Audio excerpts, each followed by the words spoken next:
né? Vocês podem já ir colocando dúvidas que vocês tiveram quando vocês estavam estudando, né? Mas, assim, qual foi a ideia do DNS? No começo, pessoal, se usavam catálogos, né? Se distribuía catálogos com os endereços IPs dos serviços que existiam na internet. Então, era como uma lista telefônica. Mas aí você percebe logo que não faz muito sentido, né? Você decorar aqueles números, fica totalmente inviável. Então, eles bolaram um serviço, né? É bem antigo mesmo o serviço do DNS. Depois eu posso até procurar para vocês se é anos 70 ou anos 80, eu sempre me confundo. Onde a ideia era exatamente eu ter uma forma de fazer esse catálogo e que o usuário final ele usasse nomes, que é uma coisa muito mais próxima da gente do que números, né? Então você decoraria nomes dos serviços, e aí, claro, se bolou toda uma maneira, né, de criar esses nomes, de organizar, de distribuir, e teria uma estrutura para resolver essa transformação, né? Dado um nome, por exemplo, www.ufc.br, me dizer quem é essa máquina para eu poder acessar, tá? Aí, pessoal, a primeira dúvida que eles tiveram foi, eu faço como isso? Por exemplo, eu poderia botar tudo numa máquina central, vocês concordam? Podia ter um único computador que tivesse um banco, todo mundo que quisesse registrar nesse serviço me daria lá um nome, eu mapearia esse nome ao endereço, e aí todo mundo ia consultar a minha máquina. Aí a dúvida é, primeiro, onde que eu ia botar essa máquina? Porque ela vira um elemento muito importante dentro da internet, com relação ao tempo, por exemplo, de resposta. Quanto mais perto eu tiver do DNS, mais perto eu vou receber essa informação, né? Então, tem essa primeira questão. Segundo, quem é que administra essa máquina? E se ele começar a cobrar por fazer isso, né? Então, e outra coisa, se essa máquina cairia toda a internet, né? Então, se mostrou logo, obviamente, que a ideia de ter um único servidor era inviável, né? Então, eles bolaram uma ideia de um serviço distribuído hierarquicamente, tá? Então, eu acho que vocês estudaram, né? Você tem uma hierarquia, onde você delega, distribui, vamos dizer assim, quem resolve parte daquele endereço. Então, quando eu tenho www.ufc.br, eu vou ter alguém que vai primeiro me dizer quem é BR, alguém que vai me dizer quem é UFC, e depois eu vou perguntar para uma máquina quem é o www dela. E aí, por fim, eu vou ter esse endereço, e aí eu vou iniciar a comunicação mesmo que eu queria fazer, certo? Bom, então,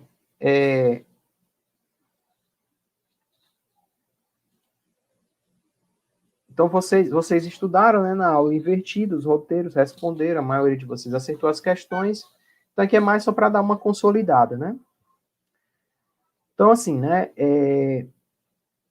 a tarefa principal, então, do DNS é fazer esse mapeamento, né, de um nome para um IP, sendo que vocês devem ter percebido, quando vocês estavam estudando, que hoje em dia eu posso ter mais de uma resposta, né? Por quê? Eu posso atrelar um domínio, vários outros alias, né? Ou nomes associados, tá? E a esses nomes associados eu posso ter endereços IPv4 ou IPv6. Então, no final, eu posso ter para um mesmo domínio 4, 5, 6 máquinas respondendo por ele, tá? Ou até mais, certo? E aí o DNS é que vai me fazer essa resolução, né?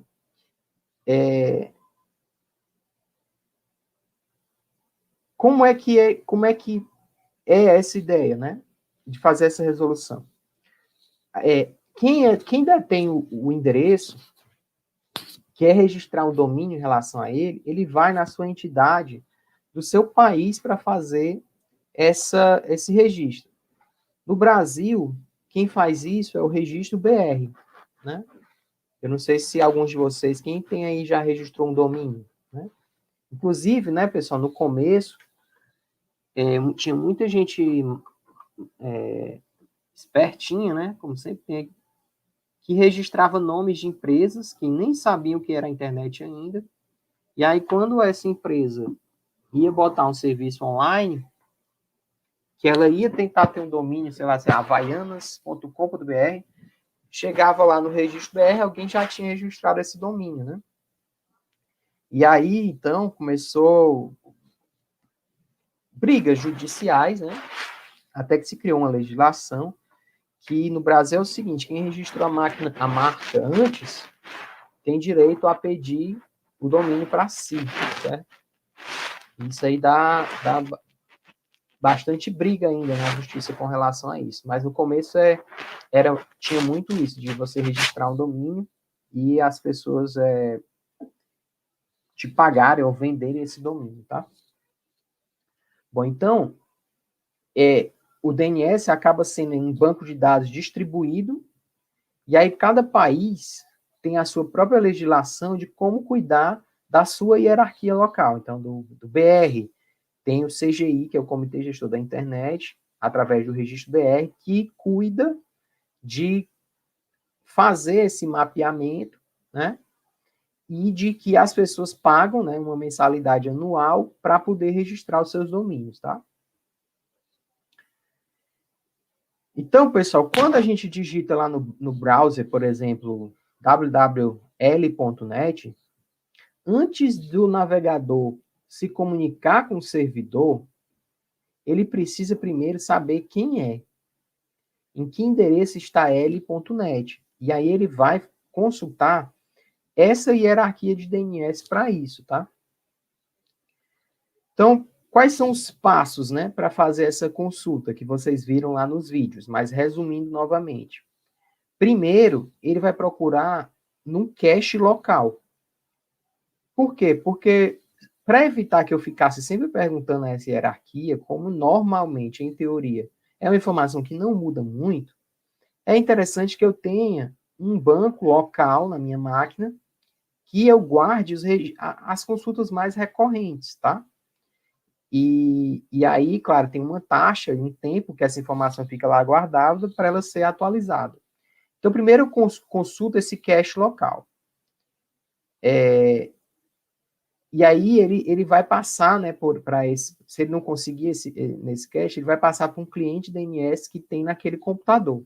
Quando a gente configura, né, o DHCP, por exemplo, da gente, a gente configura na nossa máquina ou no nosso roteador, por exemplo, ele repassa para a gente um endereço de DNS para a gente consultar. Quem normalmente tem operadores em casa de internet a cabo, por exemplo, ou internet DSL, por aí vai, XDSL, vamos dizer assim, o DNS é o DNS da operadora. Então, por exemplo, o meu aqui, nesse momento, é o da NET Virtua, que eu estou com o NET aqui instalado, certo? Se eu já for para o meu celular, vai ser outro DNS. Se eu tivesse lá na UFC, seria outro DNS que estaria atrelado. E aí o meu cliente ele vai consultar o DNS da minha rede, certo? Muita gente também modifica a configuração da máquina e bota o DNS da Google, que é o 8.8.8, por dizer que a Google disse que é um serviço mais rápido e tudo, mas normalmente o da sua operadora, que está mais perto de você, é para ser o mais rápido para responder uma série de coisas, tá? Bom, e aí ele vai, então, no passo 3, né, o cliente da sua máquina, ele vai consultar esse servidor que está nas suas configurações, certo? Quando ele receber a resposta desse servidor, ele repassa para o navegador web, e aí só nesse momento que o navegador vai abrir uma conexão socket, que a gente viu na aula passada, e vai começar a mandar os comandos HTTP para repetir a página, certo? Dessa forma, pessoal, imagine, antes de eu iniciar a comunicação, que a gente já sabe que pela rede de pacotes tem atraso, eu vou fazer todos esses passos para o DNS. Então, o DNS ele acaba adicionando um atraso na comunicação, certo? Obviamente que o fato da gente ter uma série de réplicas dos caches, isso acaba sendo coisas de milésimos de segundo. Porém, o DNS ele é um dos elementos que, hoje em dia, muitos ataques de DDoS estão fazendo. Tentam derrubar as chaves principais, porque se elas demoram, tem um tempo de resposta mais lento, torna toda a internet mais lenta, tá? Bom, no DNS, eu posso atrelar um domínio uma série de atributos, que foi o que vocês viram lá nos exercícios. Então, por exemplo, por padrão, quando a gente faz uma consulta do tipo nslookup aí, www.gmail.com, ele vai procurar para o domínio gmail.com quem é a máquina do serviço www, certo? E ele pode estar atrelado a essa informação uma série de IPs. Se você não especificar na consulta, ele vai te retornar pode ser um nome de um outro serviço de DNS, que é um alias, que a gente chama. Pode ser também que ele te retorne um endereço por padrão, por exemplo, IPv4. Se você quiser especificar, você faz nslookup, por exemplo, -q igual a seriam 4 As. Aí ele vai te dar agora uma resposta IPv6, tá? Se eu quiser, por exemplo, eu posso também ter atrelado a um domínio, também um serviço de e-mail, como a gente tem para o FCBR, para o virtual, por exemplo, também, ou para o próprio Gmail. Você tem o mesmo domínio. Como é que eu sei se eu vou consultar a máquina do servidor HTTP ou a máquina do serviço de e-mail? Então, vai exatamente nessa consulta aí do parâmetro. Quando eu quero acessar o e-mail, eu vou no parâmetro MX, que também tinha uma questão lá no exercício sobre isso, né? Uma vantagem do DNS, de ele ter esses múltiplos respostas, é que ele já pode ser um ponto importante para fazer balanceamento de carga, né? Que aí você pode ter um único nome canônico, mas ele está associado a várias máquinas, e aí a cada resposta ou a cada pedaço da minha hierarquia, ele pode responder com um valor diferente. Então, isso já ajuda a dividir as requisições que vão chegar àquela máquina, né? Por exemplo, tinha um exemplo lá no exercício, né? Que é relacionado a consultas do domínio Gmail, né? Então, por exemplo, se for uma consulta que eu fiz aqui na minha máquina,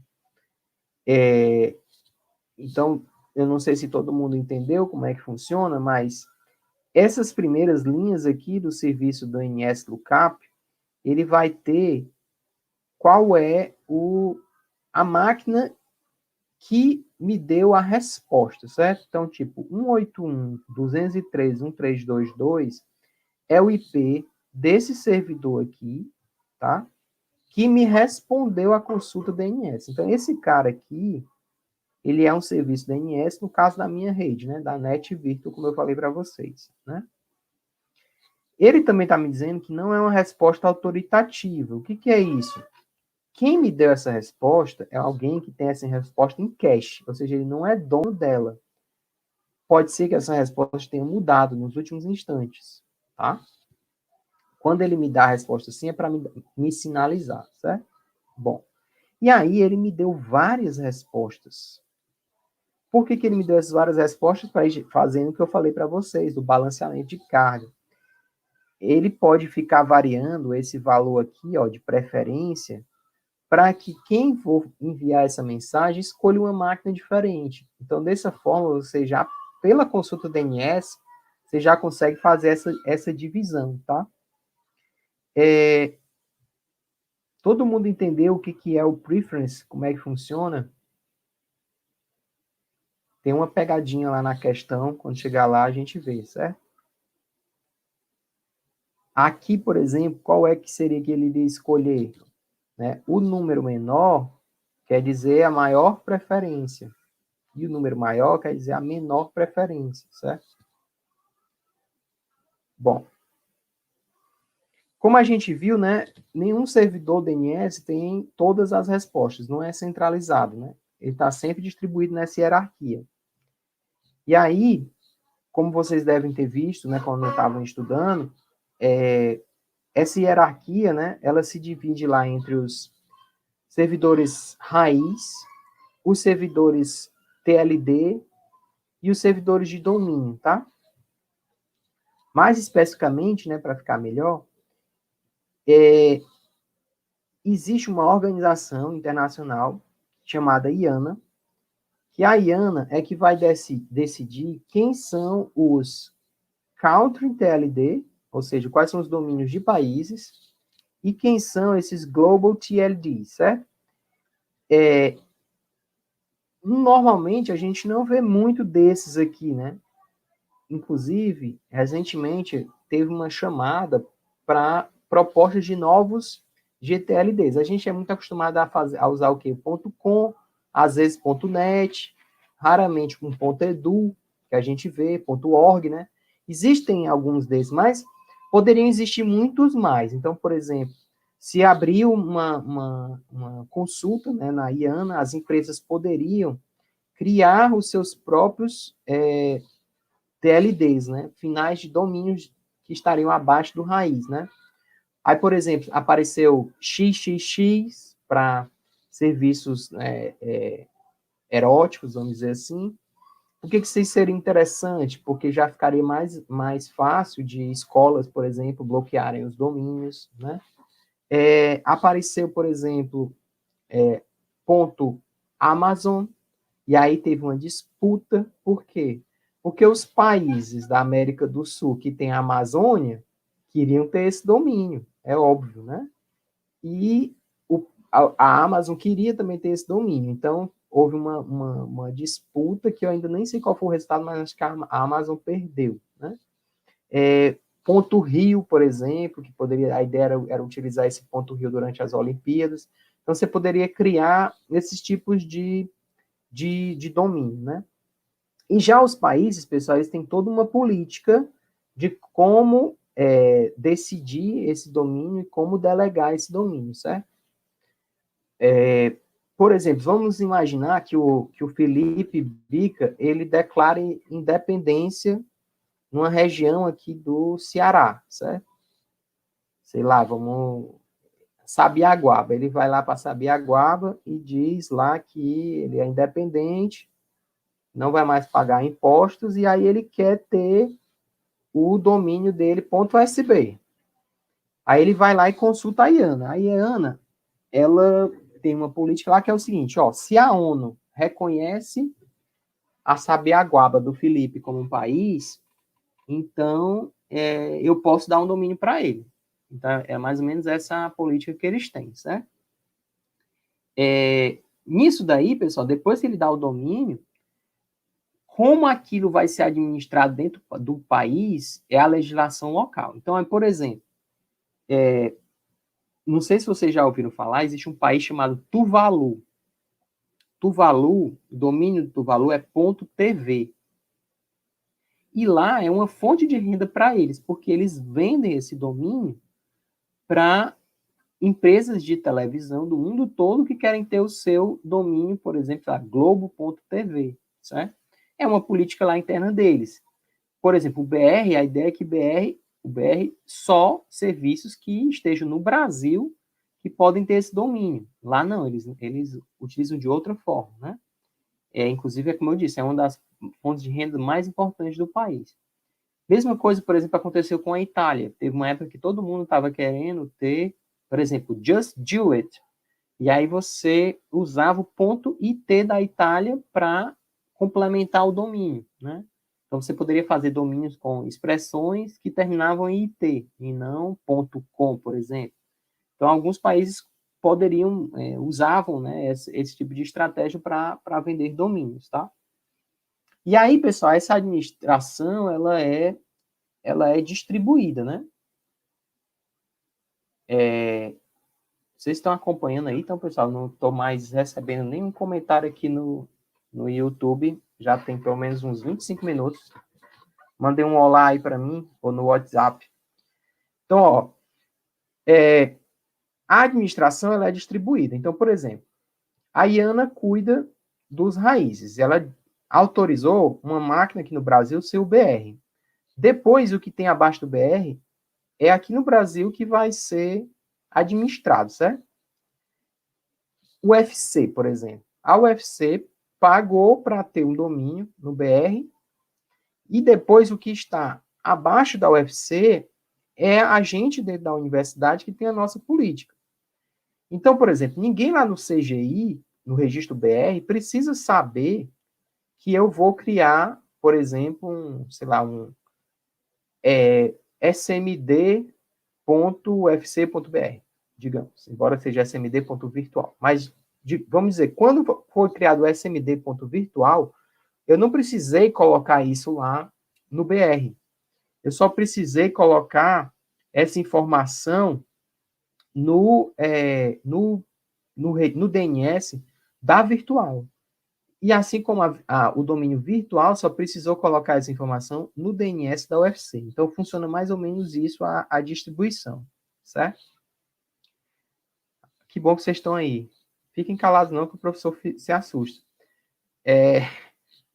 Me digam aí, quem já conhecia essa história de Tuvalu, já acessou algum domínio.tv, ou conhece algum outros desses domínios GTLD, que eu não estou me lembrando aqui? Coloquem aí nos comentários do YouTube.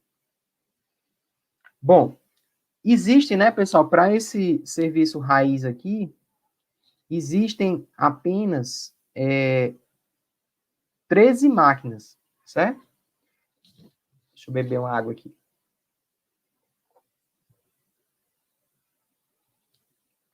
Existem apenas 13 máquinas, né? Olha aí, o Henrique falou um aqui que eu não sabia. Existe o ponto games, né, cara? Legal. Interessante. Ah, realmente o Pedro falou um aqui, o ponto .io. Agora, será que o IO, será que é algum país, hein, que tá vendendo isso aí? Depois é bom olhar. Ah, o Pedro falou ponto .io, não tinha visto, galera.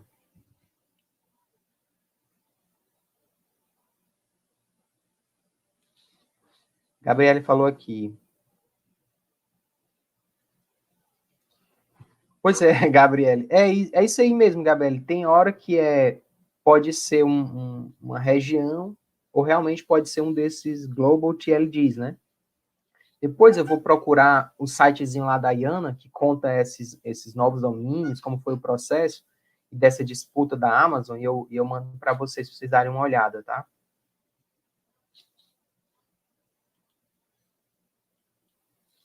Ah, o Pedro está falando que acha que era hoax, que o IO é British Indian Ocean, né?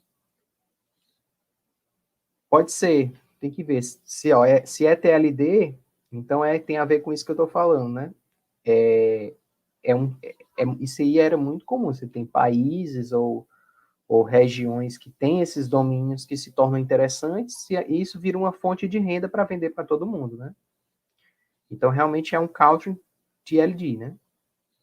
Deve ser alguma... A Inglaterra é cheia de territórios, né, fora, né, da Europa, né? Então, é possível sim. Beleza, então é o seguinte, galera, existem 13 servidores raiz, certo? Se vocês olharem, não tem nenhum na América do Sul, nenhum na África, nenhum na Austrália, né? Cruel.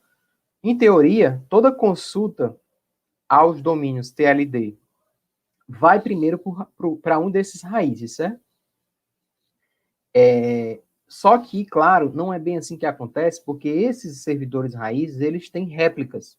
Então, por exemplo, o Brasil é um dos países no mundo que mais tem réplicas de servidores raízes. Então, em teoria, a consulta nem está saindo do Brasil, certo? Mas ela chegaria primeiro nesse raiz, que depois ia responder quem é BR, quem é .com, quem é IO, por exemplo, para poder chegar nessa informação, certo?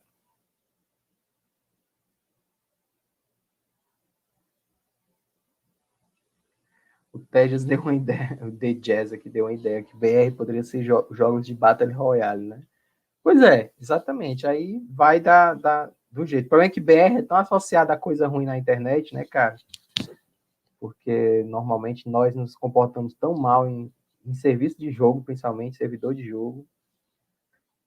Eu me lembro de uma vez que eu estava lendo um negócio que eu não lembro qual era o jogo, que os brasileiros eles se juntavam, formavam tipo umas gangues, aí cercavam o personagens de pessoas de fora e pediam para o cara passar itens, senão eles iam sabotar o jogo do cara, entendeu? Tipo, eram uns comportamentos assim super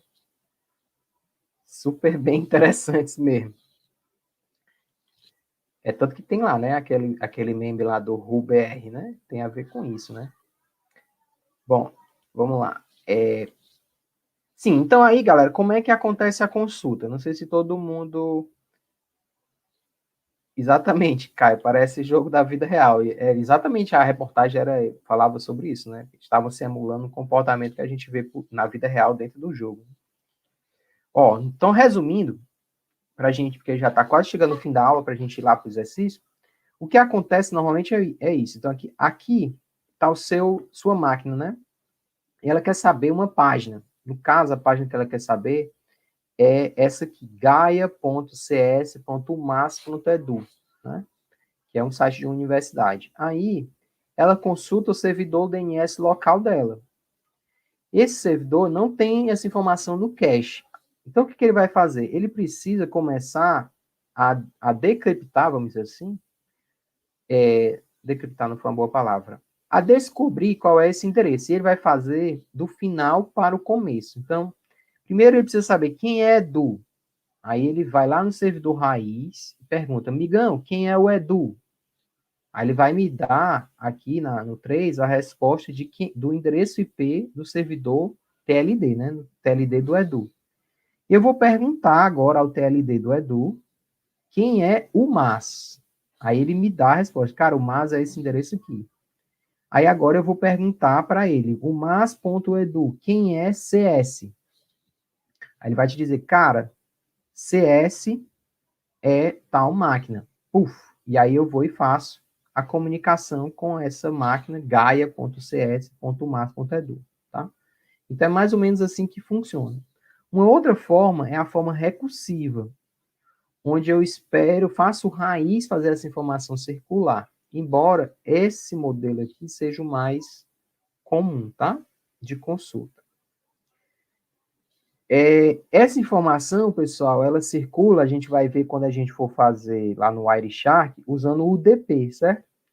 Então, o DNS, ele opta por pacotes UDPs. A consulta e as respostas, normalmente, cabem num único pacote, que é mais ou menos desse jeitão aqui. Tem a identificação, o tipo de pergunta que se é autoritativo ou não, aí tem o que foi perguntado e as respostas, se tem autoridade e alguma informação adicional. Tudo isso vai num único pacote, certo? Alguém fez uma pergunta aqui. Nesse caso, o hospedeiro economizaria um trecho de consulta por já estar no mesmo domínio, certo? Leone, com certeza. É porque o exemplo do livro não foi dos melhores. Esse exemplo aqui é do livro, mas tem razão. Teoricamente, né, ele nem precisava vir aqui porque era para ele saber, né, quem é o Edu, né? Mas para continuar ilustrando, ele deixou, né, essa nova consulta. Beleza.